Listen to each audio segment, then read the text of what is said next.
the need of an hour.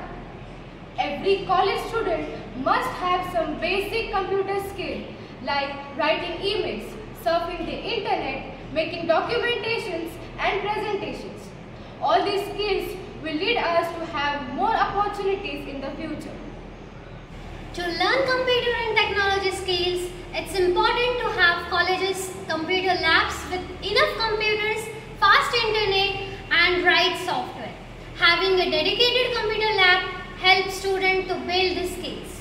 While there are computers available now in college, but adding more and boosting the internet speed would make learning even better for everyone.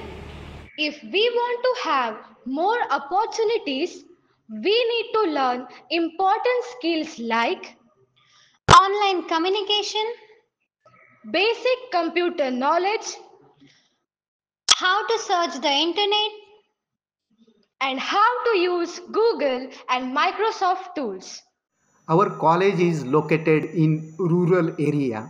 Small and rural colleges are not financially strong. We have computer lab, but it need to be more advanced.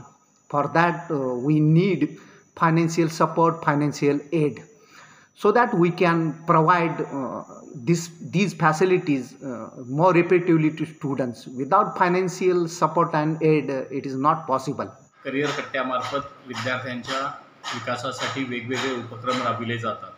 गेल्या वर्षी digital productivity हा course विद्यार्थ्यांसाठी मोफत आयोजित केला होता. Job मार्केटचा विचार करता कॉम्प्युटर व ICT स्किलमध्ये विद्यार्थी पारंगत असणे आवश्यक आहे आणि त्यासाठी अशा प्रकारचे विविध उपक्रम राबविणे गरजेचे आहे.